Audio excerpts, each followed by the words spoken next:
오늘 사건 상황실에 전해진 화제의 뉴스입니다.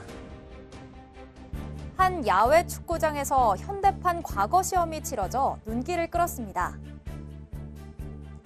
잔디가 깔린 축구장 위로 책상과 의자가 줄지어 세워져 있습니다.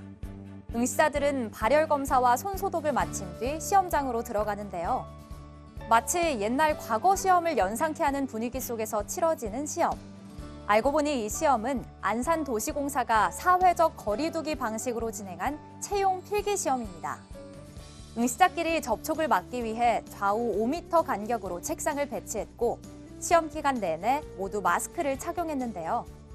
공사 관계자는 코로나19 사태로 필기 시험을 연기할까도 고민했지만 시험난에 힘든 청년 구직자들을 위해 야외 시험 방식으로 채용 절차를 진행한 것이라고 밝혔습니다.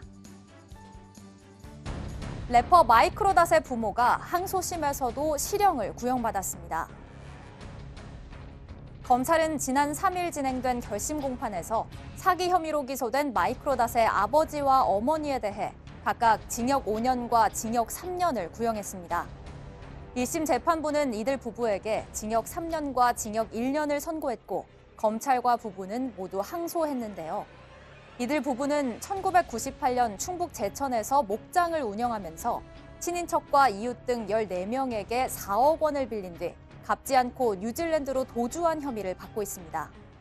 이에 대해 변호인은 당시 IMF라는 상황과 피고인들이 채무 변제 의지가 있다는 점 등을 참작해달라며 재판부에 선처를 호소했는데요.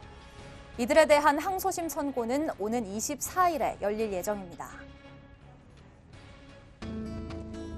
가수 휘성 씨가 또다시 수면 마취제를 투약한 채 쓰러져 발견됐습니다. 경찰에 따르면 휘성 씨는 지난 2일 서울 광진구의 한 호텔 화장실에서 수면 마취제류 약물을 투약한 뒤 발견됐습니다. 경찰은 휘성 씨가 사용한 약물이 마약류는 아닌 것으로 보고 조사 후 귀가 조치했으며 휘성 씨에게 약물을 공급한 혐의를 받는 남성을 체포했다고 밝혔습니다. 앞서 휘성 씨는 지난달 31일에도 서울 송파구의 한 상가 건물 화장실에서 같은 종류의 약물을 투약하고 쓰러진 채 발견됐는데요. 휘성 씨의 소속사는 휘성 씨가 우울증과 공황장애 등의 증세를 보여 현재 정신과 치료를 진행하고 있고 이와 함께 경찰 조사에도 성실하게 응하고 있다고 전했습니다.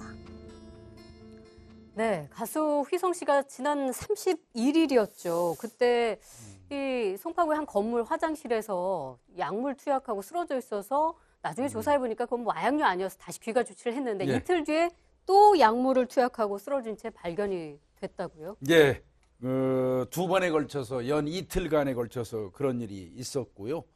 그러다 보니까 지난 31일경에 휘성에게 그 약물을 전달해 주는 사람이 CCTV에 잡혔어요. 네네. 그래서 경찰이 그 사람 신원을 특정해가지고 긴급 체포를 했습니다. 3일 날. 그리고 이거는 뭐 명백히 그 의사의 처방 전 없이 약물을 판매했기 때문에 약사법 위반에 저촉이 되거든요. 그걸로 어젯밤에 구속영장을 신청했고 결국 구속영장이 발부됐습니다. 그런데 이 해당 약물이 제2의 프로포폴이라고 불리기도 한다고 하는데 네. 왜 마약류로 지정이 되지 않고 있는 걸까요? 그러니까 우리나라에서는 이 향정신성 의약품, 마약류를 지정하는 곳이 식품의약품안전처, 우리 식약처라고 부르는 곳에서 하는데 일단은 환각성이 없다라는 이유를 들었고요. 또 해외에서도 지금 마약류로 지정이 안 돼 있다. 그리고 심각한 부작용이 보고된 바 없다. 이렇게 세 가지 이유를 들어서 아직까지는 마약류로 지정하지 않은 부분에 대해서 설명을 하고 있는데 다만 최근에 이 약물로 인한 문제들이 계속해서 발생하고 있기 때문에 집중적인 모니터링을 하고 있는 상황이다라고 식약처는 밝힌 바가 있습니다. 연예계 비투 논란을 일으킨 마이크로닷 부모에게 검찰이 항소심에서도 1심과 같은 실형을 구형했죠. 네, 마이크로닷 아버지한테는 징역 5년, 어머니한테는 징역 3년을 구형을 했는데요. 특히 이제 이 변호인이 피고인들이 이제 죄송한 마음을 갖고 있는데 상환의 의지가 꼭 있다라고 그걸 참작해달라고 요청을 했고요. 이 사회적 무리가 일으키는 게 죄송하지만 아버지가 이렇게 말했어요. 나중에 꼭 일을 해서 갚겠다라고 말하는데 이게 반영이 될지는 지켜봐야 될 것 같습니다.